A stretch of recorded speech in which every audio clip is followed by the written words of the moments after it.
going to get up to about 90 today, about 60% humidity. Anyway, welcome back to Having a Cup of Joe with Joe. I'm Joe. And just in case it didn't record it right, and I'm a little closer now, welcome back to Having a Cup of Joe with Joe. I'm Joe. Hello. Welcome. Good morning. It is a beautiful day here. I figured I'd get my front picture here at my wife's rose. It's small, but it's staying alive. But today is going to be more conversation about some adventures I've had. And I've had some good ones. I've definitely had some good ones. But we're going to talk about the top 3 adventures I've had.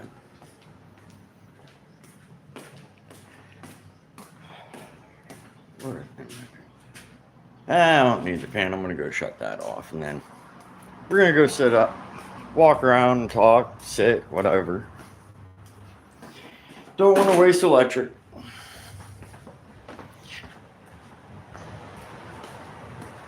Good morning. Welcome.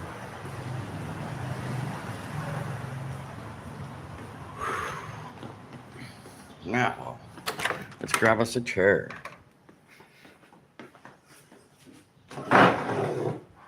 Yeah, it's a sunny one out.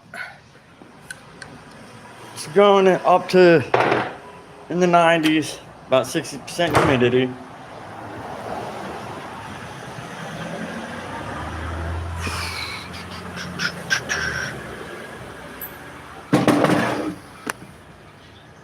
All right. Now I have somewhere to sit. Let's see. Give me a second. I gotta set some stuff up. I got stuff messed up from yesterday working on the bike.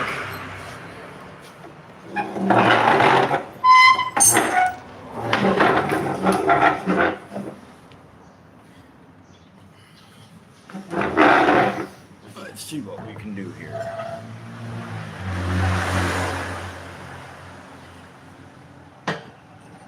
I did figure out the bike. I even got her back together, all cleaned up. Bunch of grease off of her. She needed it. Man, I need this to be just a little bit taller. And then I will get started with the story. All right. So. Well, thank you. And as you can see, I got Cranky in the background here, Elizabeth in the background here. All right, so for the top 3 adventures, I'm going to start in order in time. My first adventure that involves Thailand is my first time coming to Thailand. Well, when my wife and I were just boyfriend and girlfriend, and I decided I was going to come to Thailand and actually meet my Filipino girlfriend for the first time in person, I got a plane ticket. I went to Pittsburgh International Airport. I got on the plane, and they put me on. It was a jet, but it was pretty small where the wings really flapped when it moved. Well, it scared the living daylights out of me. When I landed in New York, I was so freaked out about that plane ride. I couldn't even get on to the next plane. My mom and dad had to come and get me. Well, actually, I can't remember if my mom was with my dad, but I knew my dad was there for sure.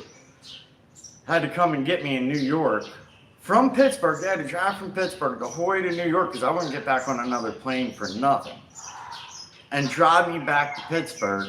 And then I had to call my girlfriend and tell her I wasn't going to be making it when I should because I got too scared on the planes. Well, mind you, that was my first actual plane ride. And it was horrifying because I took off during a snowstorm, landed during a snowstorm. It was horrible. Well, I rebooked the ticket for like 4 months later, and it was no better with weather. But this time, instead of flying from Pittsburgh to New York, I knew in New York they had them giant jets. And I was booked on a 737 coming over, so I knew it was a jumbo jet. And I felt like I'd be more secure with the videos I watched. I got to New York, I got through customs, which customs, they had fun with me in New York. They wanted to know why I had a suitcase full of candy, which my wife's a teacher, so I was bringing candy for her to give her kids some American candy they can't get here. Then they let me through. I found the payphones. That's how long ago this was. There were still payphones everywhere. I found a payphone. I called my mom and dad to help calm me down to get on the plane.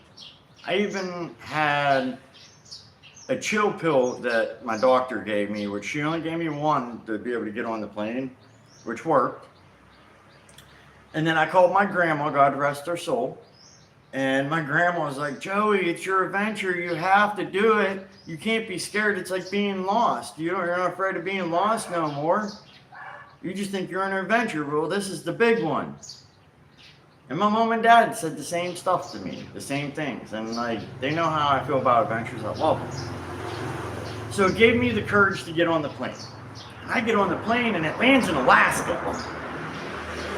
I get off the plane and I'm like, okay, I'm not getting back on. I'm in Alaska. I'm still in America. I can find my way home from Alaska. I ain't doing this. This is nuts. And I met this girl. Her name was Well, and she is a Thai citizen, born and raised here. And she seen me freaking out, like sweating, nervous. I'm looking out the window and I watch a moose walk by the freaking window. I look out on the runway and they're plowing 2-3 foot of snow. Our flight's delayed by 6 hours.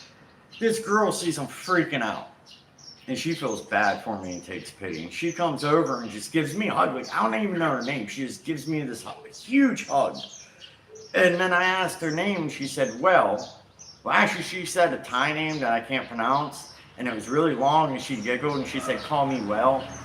I was like, W-E-L-L? She said, yes. I was like, okay, cool. And it's funny because she made me feel well.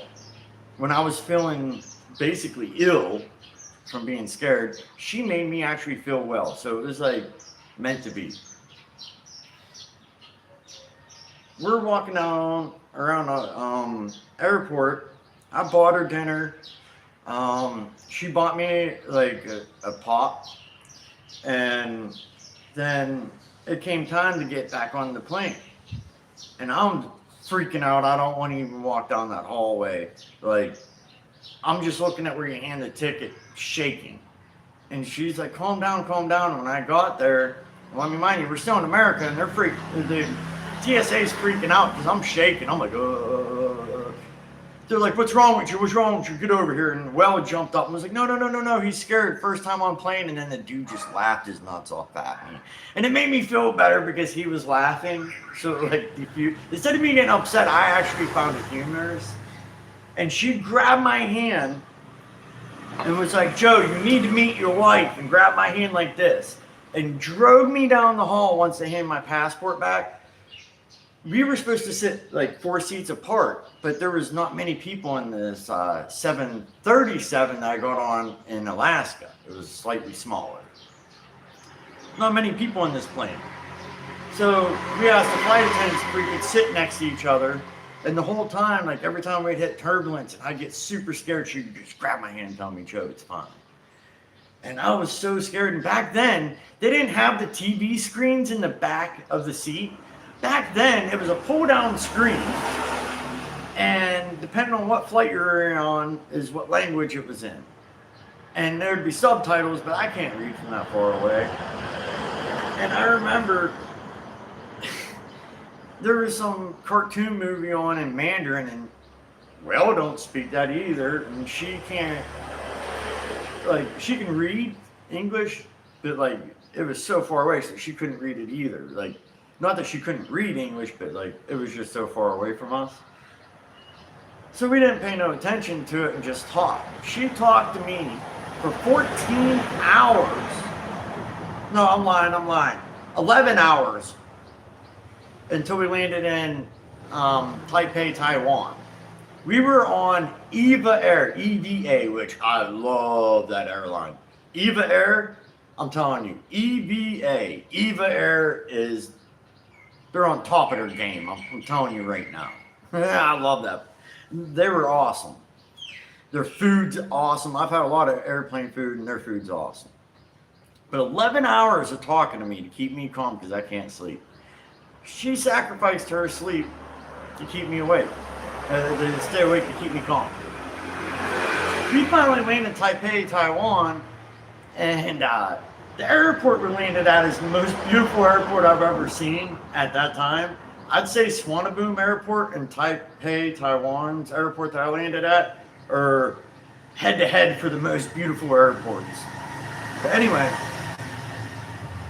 I landed in Taipei, Taiwan, and Welle's been there several times, so she knows her way around. And they have smoking booths, and I smoke cigarettes, so she took me over there to have one to calm down. I ain't had one almost a day now. And I come out, and we got to go through customs every time we go to that booth. She had a pair of nail clippers that she made the whole way to Taipei, Taiwan, the whole way out of customs with. And when we go back through, they take her nail clippers off of her, say Orlando, because she worked on a cruise ship. So I apologized and I bought her one that said Taipei, Taiwan. And since it wasn't open, she was allowed to have it. I don't know. But we walk around and there's like a museum there. There's like these tubes that you can rent. It's like a bed for like $1 an hour, and Well really needed sleep and I couldn't sleep. So I paid for her to have like 4 hours in one of them tubes, and I just hung out in front and didn't really leave. I was watching her bags in my bags. And she wakes up and she shows me all this different awesome food.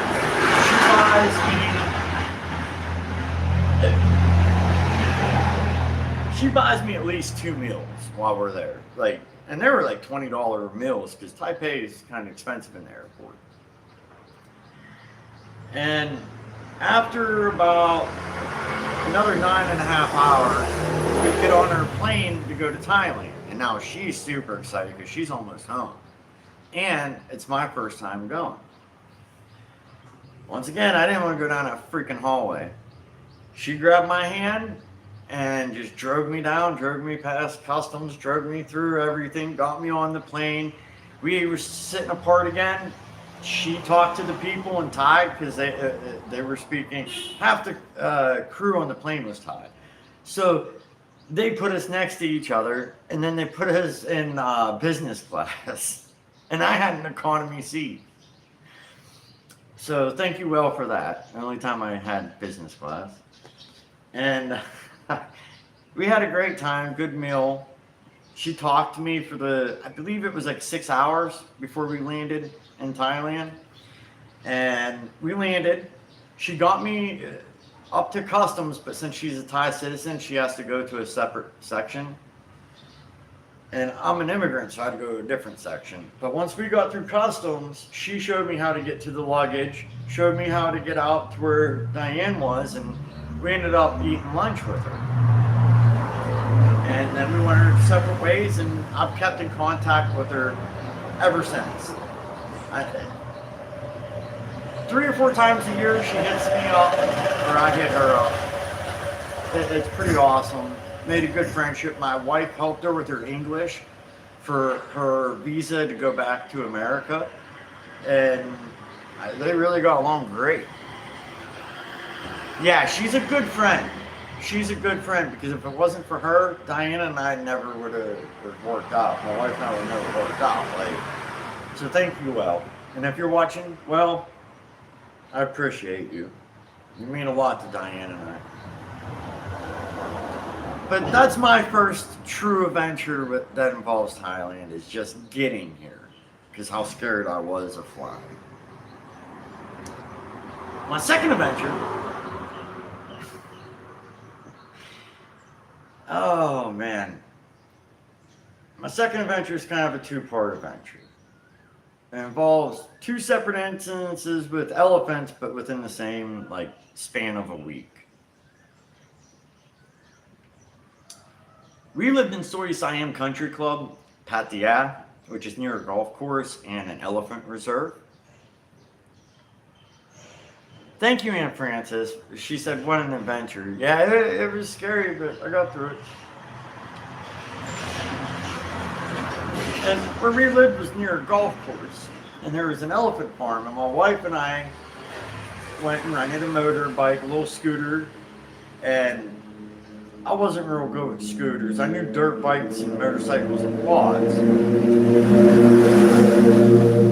And on the way to this little elephant farm, I go to pull into a fuel pump and I hit the wrong. The way instead of just tapping the back brake, I actually pulled it and it slid out. And now my wife got a big scar on her knee, like the size of this, still to this day from where she hit in road rash. We got our fuel. The gas pump attendant laughed at us. We get back on the bike and we go to a palace that you're allowed to tour the outside of. And there's all these cars.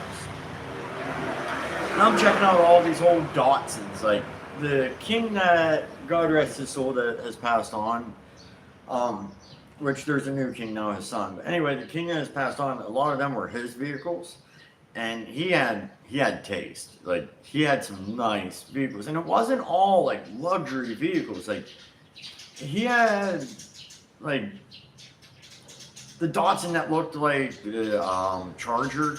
You know what I mean? He had pickup trucks. Like it was awesome the stuff he had. And on the back side of the property, maybe a half-mile away, is an elephant reserve. So after we seen the palace, we take off and go to the elephant reserve. And there's just pieces of wood for wood fence.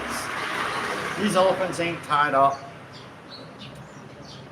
And there's a baby elephant. And my wife's like, "Oh, look, a baby," and goes running up to the fence and reaches over and starts petting the baby on its head, and it's all like using its trunk to like pet her back. And then this mom comes, big mama elephant just stomping over, stops, and leans down and starts like letting Diane pet it. I thought I was gonna die. My wife didn't even flinch. She just looked up like, "Oh, hi, elephant." It was petting a baby and a mama. There was no guides around, no nothing. We weren't even in the park yet. We were like coming up to the park and there was a fence line with a baby elephant. I stopped so she could pet it. The entrance to the elephant park was another 200 feet away. And after my wife petted the elephants, the only reason we wanted to go to the elephant farm, we ended up just petting them and leaving them. I was like, all right. Well, my wife's like, "We can ride an elephant. We just got to go up north." And I was like, "Let's do it." So she booked us a room in Kanchanaburi. And there's a place called Erewhon Waterfalls. It got like 7 waterfalls. And right near it, there's like the Death Railway where all the British, Australian, American, and Western POWs for World War II with the Japanese had to build a railway through the northern part of Thailand. But it's wild because we had Japanese POWs building stuff in the south down by Phuket. So like weird history. But anyway, we went and we seen the waterfall and it was gorgeous. That's a different story. We went and we seen the Death Railway and you can walk out on a bridge. I didn't make it the way out on the bridge. That's another story. But now we get to the elephants on the 3rd day before we go home. And we get there, and the Songtel takes us and is waiting for us. And we walk out, we go up, and we get to pet elephants, we get to feed them, and then you pay and you climb up on this wooden ramp that goes up and you sit in a basket, like a bench seat. And it's cool because they got all this padding on the elephant's back, and then like a bench seat, and it's strapped on like a belt. And then there's a like a car seatbelt on it, you know? Well, my wife and I climb in, and I'm freaking out because Horses freak me out. Like, I like horses, but I won't ride them. Which, Aunt Francis, you ride them, so you'd probably love riding an elephant. I don't know.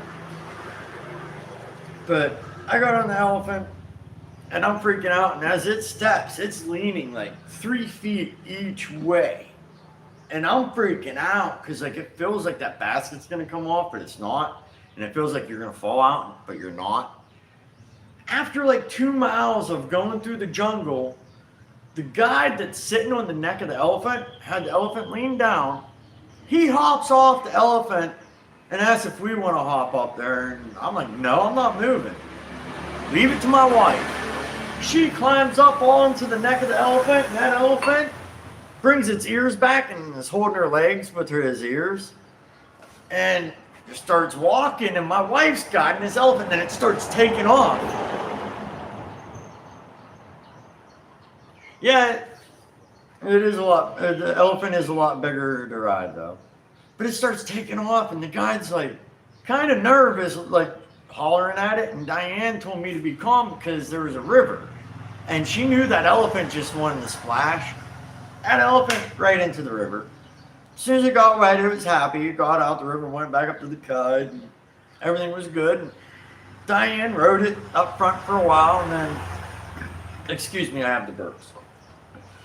Then the guy got her back up into the seat, and he climbed back up on and finished the tour. But I'm telling you, the feeling of sitting on a wooden bench and it tilting 3 feet this way, tilting 3 feet this way, like, I was so scared. I wish I would have had a helmet on, to tell you the truth. Then when my wife was up front, what I didn't say is I was sitting directly behind her in the middle now. And that thing took off. It was going a good 5 miles per hour, just like do, do, do, do, do, do. Like my butt is lifting 1.5 feet off the seat every time it's really going. And it was one of the wildest experiences, one of the craziest things ever. But like after I got off the elephant, we got to feed it again, like banana, you know. And that thing was so cool, so kind, so gentle, and so giant. And that adventure to me always sticks out because, like, obviously my wife got more balls than me when it comes to things. And, like, to watch my wife climb up on that elephant's neck. And, like, the elephant wasn't holding the guide's legs like that. He was just holding on. But to watch that elephant secure my wife like that, like, you could tell that elephant cared about the human beings around it. Like, it was awesome. That elephant had tusk on it, I'm telling you. Probably that long. It was cool. Like, it was scary. I suggest anyone that gets a chance to do that, try it, because it really makes you appreciate the animal more than just walking up and petting it. Because, like, dude, when you're on it, that bench, your feet kind of sit like on its back. Like there's padding there so your feet aren't on its back. But dude, you can feel the breathing of its lungs, the heartbeat, which, dude, the elephant's heartbeat, like, you know, when you put your head on someone's chest, it's like, duh, duh, duh. The elephant's heartbeat was like actually like a drum. My mom just said I couldn't even imagine. Yeah, and that's like, it kind of sucks that they took circuses away. But I understand they were mistreating animals, but if they'd bring them back now and did it more humanely, I think everybody should at least touch an elephant and interact with an elephant once. It's like, if you have a pet dog, you'll understand what I'm saying. Or a pet in general. Like, people say your pet ain't got true emotions. Oh, crap. Animals know what's going on. Now, that was my second adventure. The third one is kind of funny.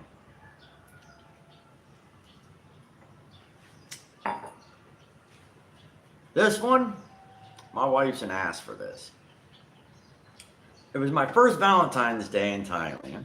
I bought her a beautiful dress she didn't want to wear because it was kind of revealing, but not really. It was like, she was only like 28 at the time, you know. And I was 25, so it was classy, sassy, and sexy all in one. Out of my wife's normal range of clothes, but looking good, but not looking slutty, but looking good. I bought her a dress. I promised her a night on the town. Yeah, that didn't happen. Well, I promised her we'd go to one bar, and then we'll go to another, and then we'll go to the Hard Rock Cafe, and we'd go here and do this and do that and do all this stuff on Valentine's Day. Go to dinner. Well, before dinner, we decide, let's stop at one bar, and then we'll go to dinner. I started drinking like a 25-year-old. I was hammering them. I had probably like 6 beers and 4 or 5 shots within like an hour and a half. I wasn't going nowhere after that bar. I was a half mile from the house, quarter mile from the house. And I shouldn't have got drunk like that, so my wife decided to play a prank on me. And at the time, she's my girlfriend. I've known her for like a year and a half at the time. I've only known her in person, let's see, January, February, so a month and a half, a month.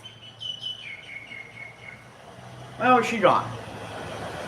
You're allowed to smoke cigarettes in the bar and drink, but I'm one of them weird people that every once in a while when I have too many drinks, I go outside, cool off, I'll have a cigarette outside with the fresh air. I know it don't make sense, but it's what I do.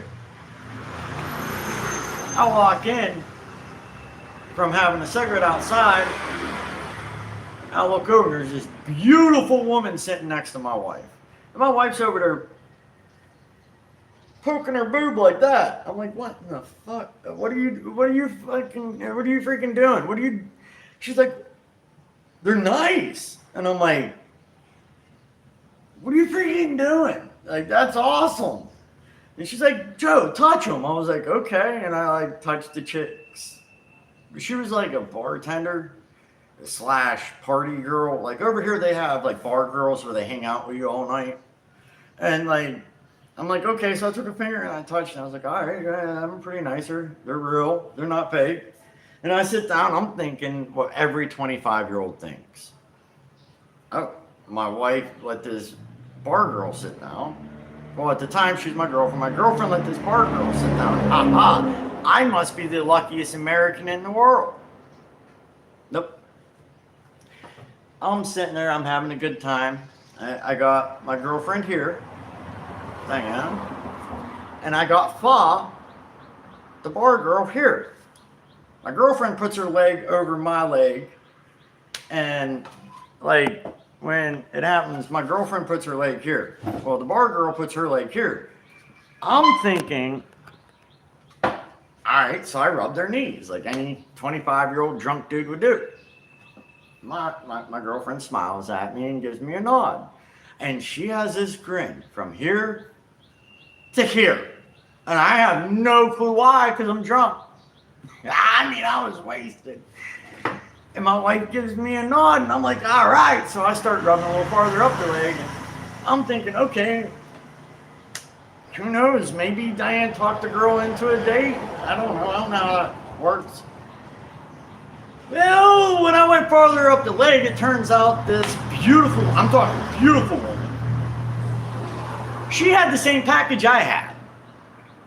Oh my God, I jumped up, freaked out, ran out the bar. I didn't know what the hell hit me. I was dumbfounded. I was mortified. I was disgusted. I couldn't believe she did that to me. Well, in the process, I knocked over the table and dumped some cups, and Diane come out and called me an asshole for freaking out like that. And I went back in. I apologized. I paid for the drinks, paid for the broken table. And we ended up sitting down and just talking with Fa, and turned out she's a really nice lady, but her and my girlfriend, my wife now, had planned that out as a prank to me because they knew that I'm not down with that. They know I like women only, but they knew it'd be funny as fuck.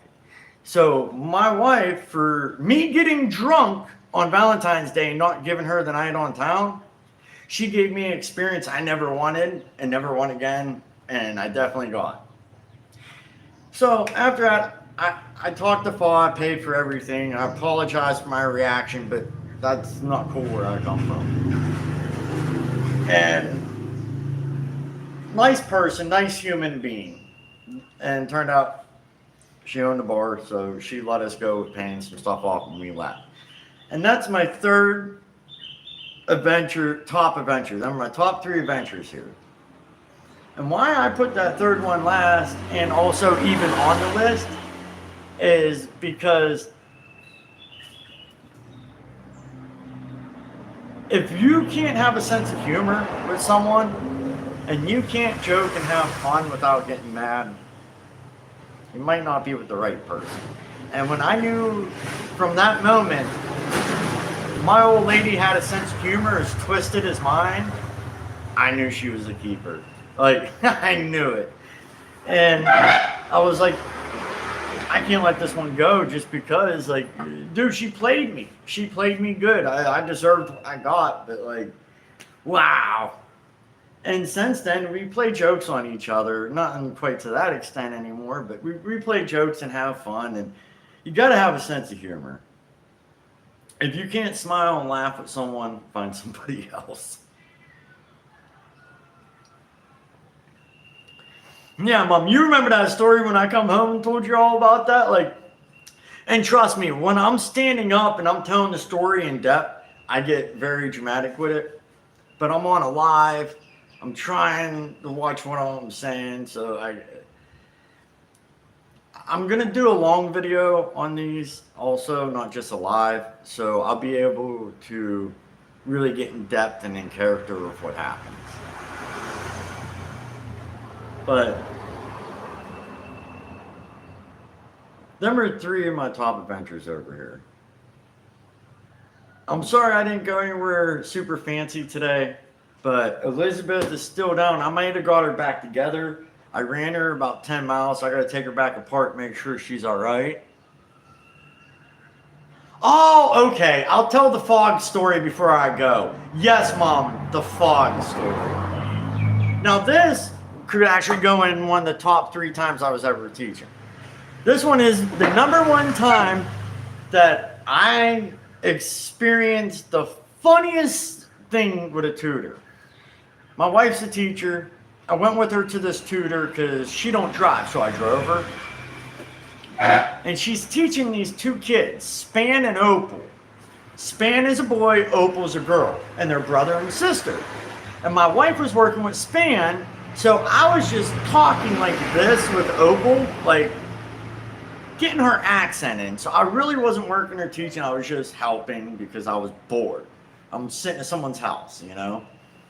And Opal and I are talking, and I'm like, oh, I come from the mountains, like up by Chiang Mai, because in Chiang Mai, it's mountainous, kind of like Pittsburgh. And she's like, oh, yes, must be very beautiful. I was like, yes, but very cold, very cold. She's like, yes, and I don't like how fucky it gets outside. It gets too fucky outside. And I'm like, fucky? Like, what the heck is this girl talking about?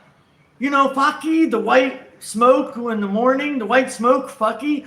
Oh, foggy. When it gets foggy outside. Oh, how you say foggy? Like froggy? Oh, like froggy, like hop, hop. Yeah, not fucky. Fucky's different. Don't say that. But she mispronounced foggy as fucky. Like, it's such an adorable mistake. Oh man, them kids were amazing kids. They're adults now. That's amazing to think they were preteen, young teenagers when, like, I think my wife started teaching them when they were like 8 and 10, and now they're adults. But yes, the foggy. Opal, thank you for that one. If you ever come across this, Opal and Span, Opal, thank you for that story.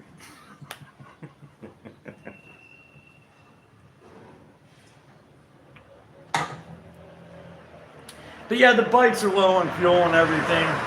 And payday's tomorrow, so I gotta wait. I just figured I'd tell some stories today. And yesterday I had to work on it. Later today I gotta take the front housing off of here. They're exposed to front sprocket again.